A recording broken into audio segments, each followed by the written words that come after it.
तीन दिवसीय जो उद्यान का मेला है, ये किसान भाइयों और आम जनता को रूबरू एक प्लेटफॉर्म पर लाने का इसका मेन उद्देश्य इस बार का रहा है, ताकि इसके अंदर बच्चे और आम जनता पूरे प्रदेश की इसमें बढ़ चढ़कर भाग ले। और किसानों ने जो बागवानी के क्षेत्र में आने के बाद एक मुकाम हासिल किया, उन किसानों को हमने इनवाइट किया, उनकी एग्जीबिशंस लगाई हैं, उनसे आम जनता रूबरू है और उनके प्रोडक्ट्स जो अपने लेवल पे बनाते हैं, मार्केट में जिस तरह की केमिकल से भरपूर प्रोडक्ट लोग खा रहे हैं और बीमारियां फैल रही हैं, तो उसमें यह है कि भी किसान और कंज्यूमर आपस में डायरेक्ट मिले, ये इसका मेन उद्देश्य है। और उसके प्रोडक्ट्स की जानकारी ले, घर पे भी बनाए और उसके खरीद सकते हैं। और वो इस तरह के उद्देश्य हमारे जो है किसान और आम जनता को जोड़ने का इसका मेन उद्देश्य है। लगभग 150 से 200 किस्में हमने उम्मीद की है, क्योंकि इसके पैरेलल हमारा पिंजौर का मेला भी चल रहा है, तो इस बार उम्मीद है कि मैं 150 से 200 मैंगो की वैरायटीज हमारे यहाँ लाडवा के मेले में हम किसान भाई को दिखा पाएंगे। राज्य स्तरीय रखते हैं, जिला स्तरीय रखते हैं? ये जिला प्रदेश का मतलब जिला प्रदेश स्तरीय किसान हमने यूपी से भी किया है और पंजाब के भी कुछ किसान एग्जीबिशंस के भी लिए हमारे पास आए हुए हैं। तो इस बार जो 4 तारीख का इनॉग्रेशन हमारे एचओडी स्पेशल हैं, जो डॉक्टर अर्जुन सिंह सैनी इस करेंगे, और 5 तारीख को हमारे director general of horticulture doctor Ranbir Singh इसमें शिरकत करेंगे। और जो समापन समारोह है, जो हमारे माननीय कृषि कल्याण मंत्री राणा साहब के द्वारा किया जाएगा। फल जो है काफी सारे फल हैं, तो विशेष फल की रहती है, क्योंकि सारे फल विशेष फल इसमें जैसे आम फलों का राजा है, आम फलों का राजा है। और इस क्षेत्र में जो हमारा बागवानी का ये सेंटर है, उष्णकटिबंधीय फल CSTF लाडवा जिसको हम बोलते हैं, यह जो है ना, इसमें आम हमारे यहाँ कुल 25 कम से कम 25 कलरफुल वेराइटियाँ, लगड़ा चौसा दशहरी से अलग से जो हमने यहाँ डेमोस्ट्रेशन, हम उनका लाइव डेमोस्ट्रेशन हमने प्लांटेशन की हुई है। पिछले 10 साल से ये सेंटर काम कर रहा है और इसके अंदर हमने लिली, अरुणिका, अंबिका, जो पुरानी किस्में थी उनसे आप लोग अच्छी हैं वो भी, लेकिन उसमें जो है किसानों की मुनाफा ज़्यादा है, उसकी बिक्री अच्छे दामों पर होती है और विभिन्न रंग के आम होने के कारण वो स्वास्थ्य के लिए भी बहुत लाभप्रद है।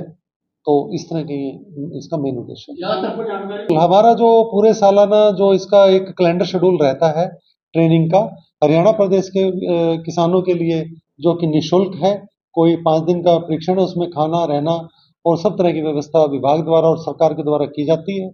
लेकिन जो हमारे पास पूरे इंडिया से यहाँ ट्रेनिंग आते हैं, उनके लिए पेड ट्रेनिंग, उनको 1000 रुपया हम 3 दिन के लिए 3000 रुपया उनसे लेते हैं और उनको लंच और ब्रेकफास्ट देते हैं, बाकी रहने की व्यवस्था उनको करनी पड़ती है, जिसके किसानों का मैं यूँ कहूँ तो कि पूरे इंडिया से रुझान इस सेंटर के लिए काफ़ी अच्छा है पिछले 4 से 5 साल। बिल्कुल, इसका मेन उद्देश्य ही यही है। धान जीरी की जो पैटर्न है वो ज़मीन के लिए भी और स्वास्थ्य के लिए भी हम जो इतना सही नहीं है। चैनल के माध्यम से मैं किसान भाइयों से ये आह्वान व निवेदन करना चाहूँगा कि भले ही चाहे आप जितने भी आप हैं, तो 1 किल्ले से आधे किल्ले से आप अपनी बागवानी का लगाने का कष्ट करें और इसमें भरपूर पूर्ण जानकारी, और यहाँ का जो इस सेंटर का जो प्लांटिंग मटेरियल है, वो पूरे हिंदुस्तान में इस टाइम अपना एक मुकाम बना के रखा हुआ है, जिसमें हम जो है आम आम की विभिन्न किस्मों की देते हैं तैयार करके, और पीच, पियर प्लम, आलू बुखारा, नाशपाती और आड़ू की किस्में हमारे पास विभिन्न हैं।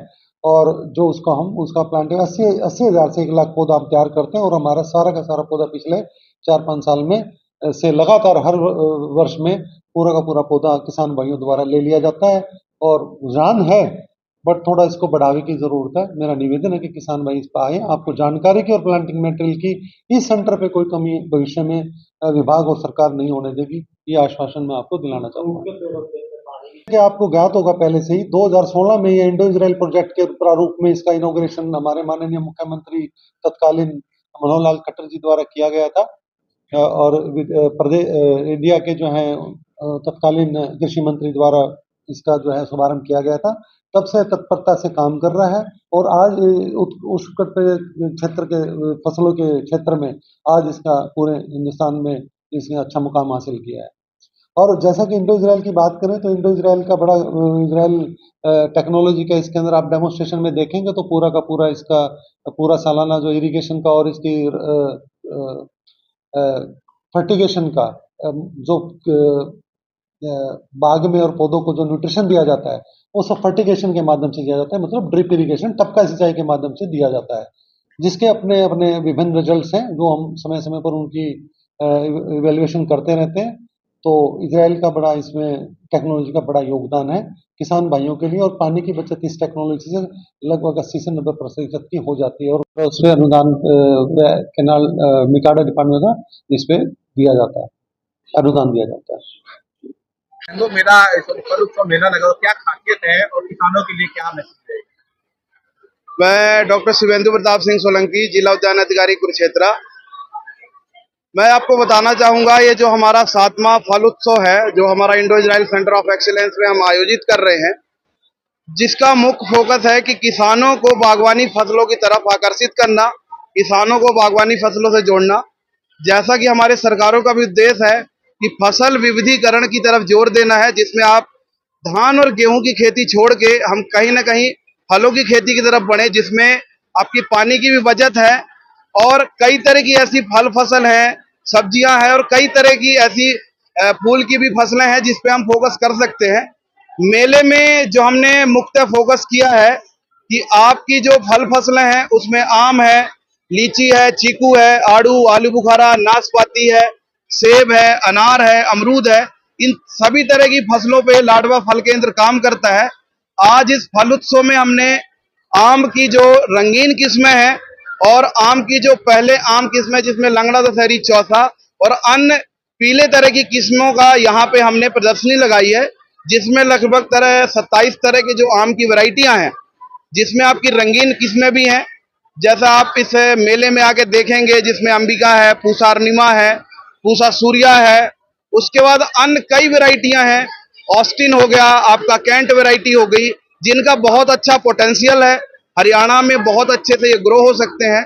हमारा स्पेशली जो कुरुक्षेत्र है, अंबाला, कुरुक्षेत्र, अंबाला, यमुनानगर हो गया, पंचकुला हो गया, ये जो जितने भी एरिया हैं इसमें ये बहुत अच्छी वैरायटियां चल सकती हैं। उसके साथ साथ हम बात करें, नाशपाती भी मुख्य आकर्षण का केंद्र है, जिसमें पंजाब ब्यूटी और निजी सी की जो वैरायटी है, मुख्य रूप से यहाँ पे हम उसको फोकस कर रहे हैं कि उसका वैरायटी का पोटेंशियल बहुत अच्छा है। अनार में भगवा, सुपर भगवा, साथ ही अन्य जो किसानों के उत्पाद भी हैं और किसानों की वैरायटियां जो किसान लगा रहे हैं उनका भी यहाँ पे प्रदर्शन होगा। धन्यवाद।